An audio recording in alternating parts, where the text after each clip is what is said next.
Hello everyone, I'm here with this week's chapter of Healing the Dark, chapter 16 by Anxious Astronaut 18. As always, trigger warning for themes of self-harm. The trigger warning from the author is themes of self-harm, anxiety, and depression are expressed within this story. Trigger warning, please do not read if these themes upset you. Trigger warning. These are the times where it will be happening during this video, and warning, the majority of this um, chapter is talking about healing Nico from his self-harm, which happened in chapter 14, I think. Yeah, in chapter 14, and is and there's slight mentions of his PTSD triggering it. So, just another warning. There's no warning on screen during the PTSD thing. I just thought it might be something important to mention in case that triggers anyone. So these are the times. That is the trigger warning. And this is the fanfiction. Will's POV. It had been 24 hours since Nico had last been conscious. While his injuries were severe, the son of Hades had shown some sort of life signs. Tears stung at Will's eyes. He had been under incredible stress as he did not know what to do. He was also exhausted, having stayed up all night monitoring Nico. Jason had as well. Just as Will predicted, he had woken up a couple hours later, reassured Piper that he was all right, and returned to sit with Will through the night. Currently, Jason was bouncing his leg up and down, and Will was pacing. At midnight, Jason and Will had made a pact that if Nico didn't wake up by 9 the next morning, they would go get Chiron. Will agreed, assuming Nico would be awake before then. It was now 8:30, and Nico was still dead to the world. Will did not want to break the doctor-patient confidentiality that he and Nico had, but desperate times. Nico would hate him forever if he revealed his self-harm to anyone. Too many people already knew. Will, Jason, and now Kayla. It's 8:30. Should we go get help? Nico should have been awake by now. Will, why hasn't he woken up? Jason asked. I don't know, and it's killing me. I don't know why he isn't waking up, but we agreed 9 to go get help, so we'll wait it out. The silence re-entered the room, only disturbed by the steady beeping of the heart monitor and the flow of oxygen into Nico's mask. Will forced himself to take deep, relaxing breaths. Nico was going to wake up, wasn't he? Will hadn't been too late. Had he? If Nico died, it would be Will's fault. He forced down the panic rising inside of him. Nico isn't going to die. He's going to wake up. There were no other options. Unnoticed to Jason or Will, who were too wrapped up in their own heads, the son of Hades had moved. Nico's POV. When he first came to, he heard the infernal beeping of the heart monitor, and the feel of the mask over his nose and mouth, which meant he was in the infirmary. Why was he in the infirmary? A kaleidoscope of memories came flooding in. Nightmare, Bianca, his mother, broken mirror, blood, Jason, then nothing. If he was in the infirmary, that meant Jason had told Will. After he promised he wouldn't! He cursed mentally. He felt uncomfortable, so he readjusted in his bed without opening his eyes. If he was in the infirmary, he guessed that Will was probably watching him, since he had almost killed himself. Will was probably going to be watching him like a hawk. There goes my plans to search for Leo, Nico thought. He wanted to keep his search a secret, not wanting to give false hope to anyone if he could not bring Leo back, but in order to search for him, he needed to leave camp. To leave camp, he needed to shadow travel. With Will and Jason watching his every move, he wouldn't be able to search for him. Stupid, he thought. Why had he relapsed? And got caught relapsing? Everything would have been fine if he hadn't been caught, hadn't cut too deep into his skin. He hated himself for it even more. He wanted to rip back into his flesh and punish himself for being so stupid. He clenched his fists together, feeling anger pulse through his being. At himself, at Jason for finding him, at Will for constantly mothering him. Will, I think Nico just moved. He heard footsteps hurry to his side. A hand grabbed his wrist. The hand that worked its way into his hand, causing him to release the fist. Nico? Will whispered, inches from his ear. Nico, are you awake? Nico's eyes flashed open, anger still pulsing through him. He was greeted with Will's sapphire orbs. They sparkled with concern and worry. Nico also noted the bags under his eyes, showing his sleepless nights. A stab of guilt cut through his anger. Will had lost sleep over him. The son of Apollo had healed him after all the terrible things Nico had said to him. Anger at himself surged through him once again, so he tried to sit up, to get away from Will's stare. Will held him down, and Nico was too weak to fight back. You don't have enough strength right now, Nico. Lie down, Will said, slowly lowering Nico back on into the bed.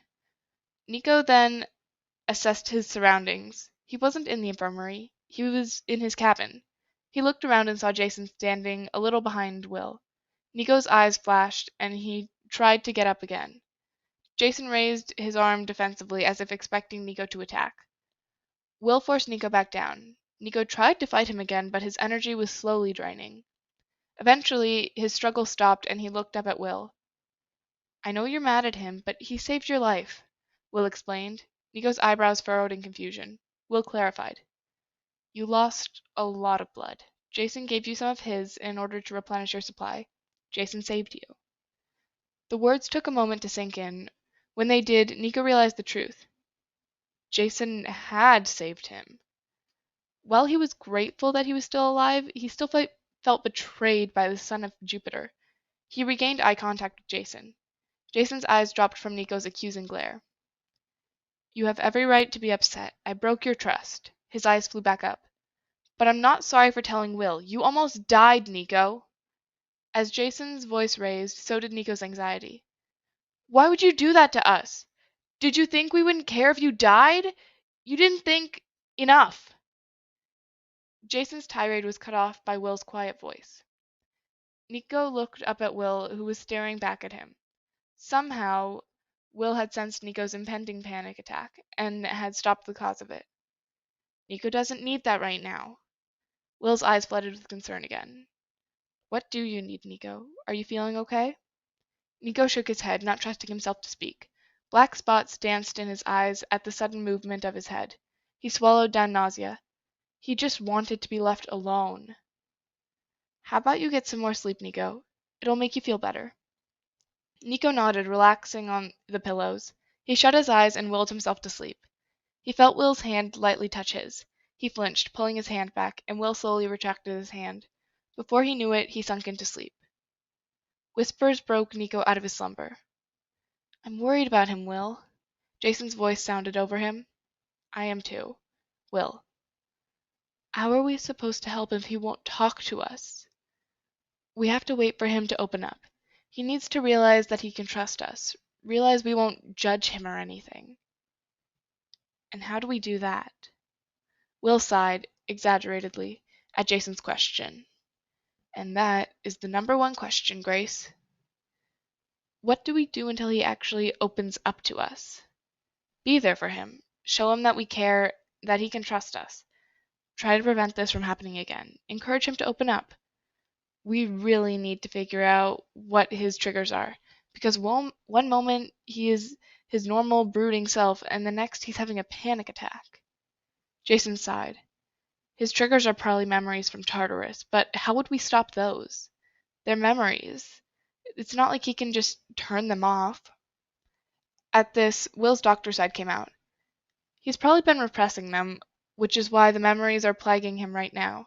I'm not an expert with post-traumatic stress disorder, with flashbacks and nightmares, but I have heard that the best treatment is to talk about it and relive those memories, maybe to accept that they happened and start to let them go, though that might be difficult considering Nico has apparently taken a vow of silence. How can he let something like Tartarus go? Jason's whispered comment seemed to fill the room. I don't know. I truly do not know, Will admitted. Will was giving up on him. Nico felt tears burn at his closed eyes. There was no hope. Tartarus was going to torment him for the rest of his life.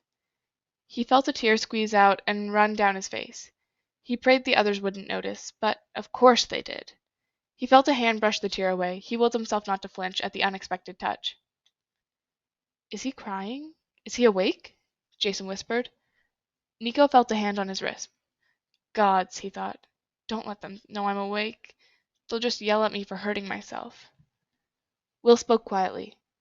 He is still asleep. He must be dreaming. Why don't you get some sleep, Jason? You've been up all night.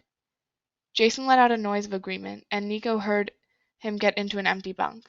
Nico started to relax, glad to have not been found out, when he felt a pair of lips pressed against his forehead, accompanied by Will's voice, his breath rustling his hair. Oh, Nico, what's going on in that head of yours? Will pulled back. He spoke in a low tone again. I'm going to help you, I swear. He grabbed Nico's hand, and Nico didn't pull away. Will's POV. Will woke to find his fingers still intertwined with Nico D'Angelo's. Will grinned giddily and looked around. He realized that he was in the Hades cabin, and then he remembered why he was in the cabin. The grin wavered a bit, and Will focused on his patient. He was surprised to see Nico twitching every so often, little groans coming out of his mouth every so often. He was dreaming. Will knelt down in front of Nico, shaking him gently, trying not to wake Jason. After a minute, Will's shaking paid off, and Nico sat up with a gasp, ripping himself from his own recollections. Will saw fear flash in the boy's eyes, his walls down before Nico realized where he was. He reached for the side table, looking for something, but Will stopped him. He knew exactly what Nico was looking for. Barred from his blade, Nico slowly began to fold in on himself, pulling his legs to his chest, but Will prevented him. Nico tried to protest, but Will shushed him. He sat down in his chair, bent down so he could look Nico in the face. He placed his hands firmly on Nico's shoulders, preventing him from moving. Nico struggled, but then relaxed, realizing Will wasn't hurting him. What happened? What'd you see? Nico shook his head, refusing to speak. Please tell me, Nico. I just want to help. Another shake of the head. Nico? Onyx's eyes look onto his, but Nico soon looked down at his lap. Freeing one of his hands, Will pushed up Nico's chin, forcing him to look up at him. Nico's eyes opened, looking straight at Will. Was it Tartarus? Fear flooded into Nico's eyes. That was an answer in itself, but Nico gave him a confirmation. He paused for a moment and slowly nodded. Will bit his lip and moved his hand so it rested on Nico's cheek. Nico didn't flinch. Instead, his eyes closed and he turned his head into Will's palm, nuzzling it. A tear slid down Nico's face, and Will used his thumb to brush it away. Shh, it's okay to cry, Nico. It's okay to not be okay. You've been through a lot. You deserve to let it all out. At that, Will watched Nico's walls shoot back up. Nico brushed Will's hand away and used his sleeve to wipe away any sign of crying. He pushed himself up, ignoring Will's protest, and tried to stand. Will moved to stop him when Nico suddenly stumbled, not realizing how weak he was and how damaged his legs were. Will caught him and Nico whimpered. Will's heart broke as he carefully lowered them onto the floor. Nico burst into tears, and Will rushed to soothe him, rubbing circles on his back. Oh, Nico, it's okay to cry. It's okay to cry. Shh, it's okay to need help. His voice sounded right in Nico's ears so he could be heard over Nico's sobbing. It's good to ask for help. It shows you're strong enough to know when you need help dealing with something. Let me help you. Nico's face rested against Will's chest. He wrapped his arms more securely around the boy. Nico clung more tightly to him, which Will took as the boy accepting his help. Will heard movement and his eyes shot up. His eyes locked with Jason's, who was cautiously moving out of his bed. Will shook his head once, knowing Nico would be overwhelmed with more than one person. He gestured with his head to the door. Jason nodded and mouthed, "Good luck," as he silently slid out the door. Will focused back on his patient. Nico's sobs finally lessened after about an hour, and the death grip he had on Will's shoulder loosened. Nico's face finally emerged after being buried in Will's chest. Using his arm, Nico wiped away the dried tears and the tear tracks that had been left on his face. He was beginning to pull away from Will, but the son of Apollo stopped him. Nico started to struggle, but Will refused to let go. He shifted them so Nico was leaning against the bed and Will was sitting in front of him, their legs still intertwined. Nico's eyes locked onto Will's and stayed there. Will didn't want to break the moment, but he needed to know what was going on with Nico. Are you okay? His answer was a nod. Do you want to talk about it? Shake of the head. Nico. Eyes flickered up to Will's, but quickly looked away. You need to tell me what's going on so I can help you. He was interrupted by the son of Hades, who refused to speak for days. I don't need to tell you anything. It's my personal business, not yours. His voice was hoarse. It becomes my business when these flashbacks trigger you to hurt yourself, Nico. Nico flinched at the harsh tone, so Will tried to make his tone more calming.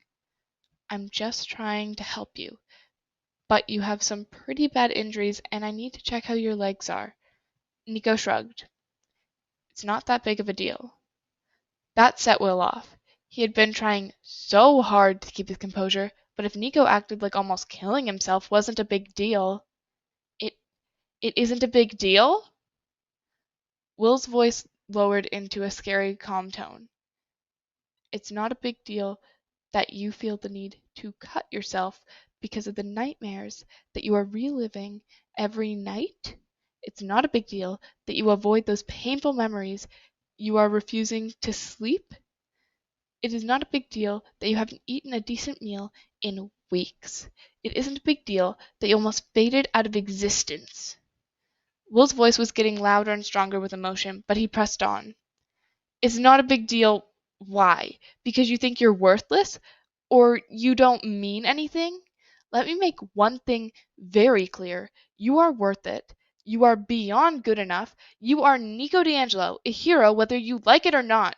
You mean the world to me and a hell of a lot of other people, so you need to stop this thing where you think that nobody gives a crap about you and think about how much you are hurting those people with the things you do to yourself. Instead of isolating yourself, you should rely on those people who care about you.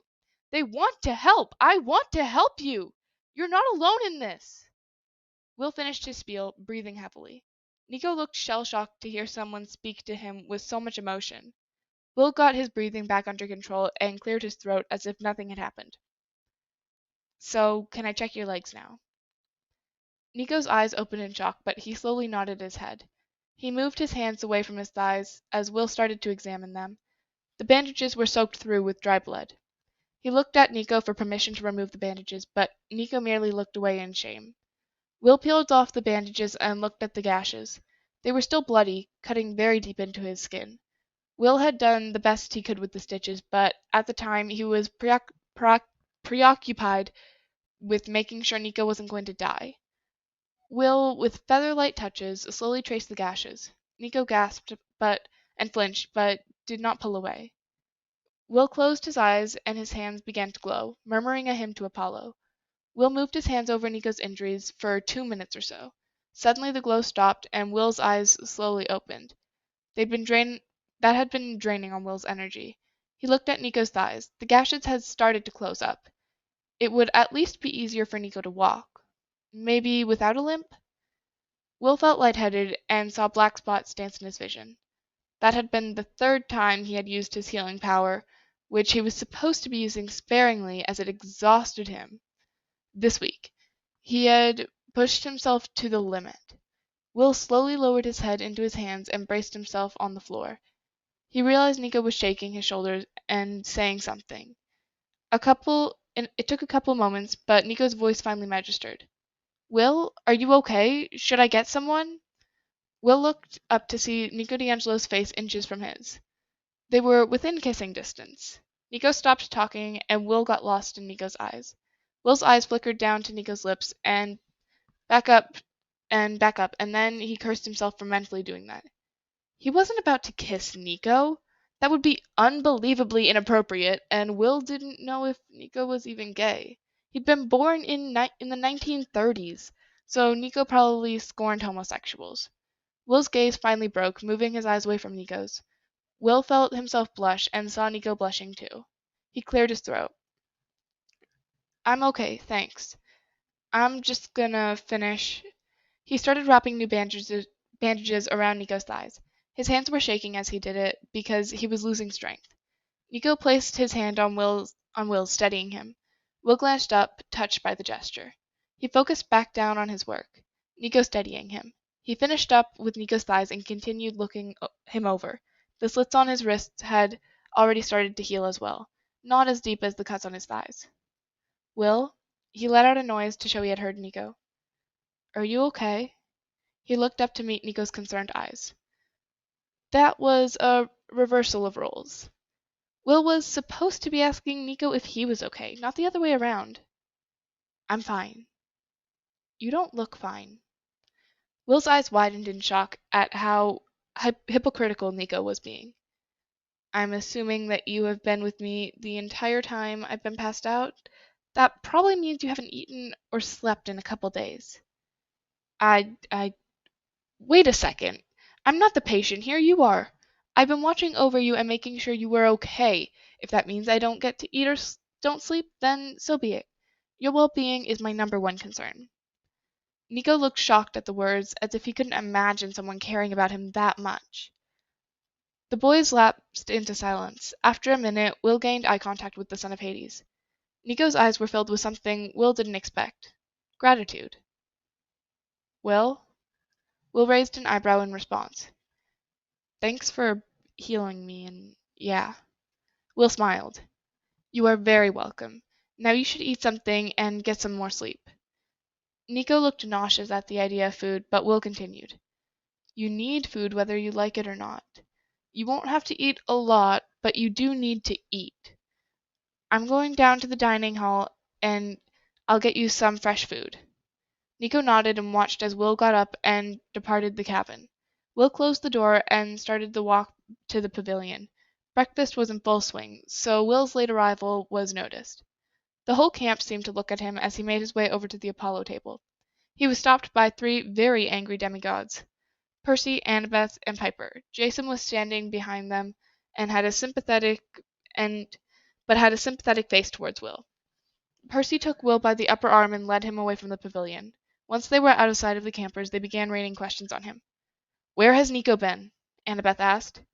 We tried to get to his cabin, but Jason stopped us, saying he wasn't there? Piper supplied. Jason said that Nico's okay, but he isn't telling us anything else. Just that you were handling it, so what's happening?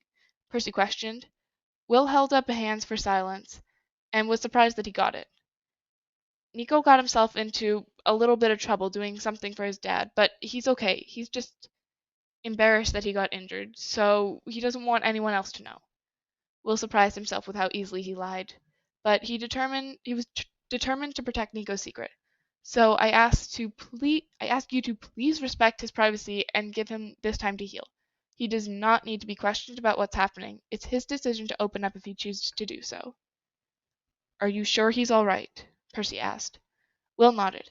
I've been watching over him and am currently trying to get some food for him. So if you would please excuse me. He dismissed himself from the group, heading back to the dining hall. He had hoped his request that Nico's friends give him privacy would be followed, but he knew how stubborn those demigods were. He sighed as he arrived back at the pavilion. That was Healing the Dark, Chapter 16 by Anxious Astronaut 18. I hope you guys enjoyed. Don't forget to like, because these videos take seriously forever. Share to all of your Percy Jackson and Solangelo obsessed friends. Comment, because reading comments is fun. And subscribe, because if you enjoy this, then you'll probably enjoy most of my other content. At least the long form videos, because it's this, some one-shots, and one other series, which will expand in the future. So I hope you guys enjoyed. Have a great day, week, everything else. And I will see you next week with Healing the Dark, Chapter 17. Bye.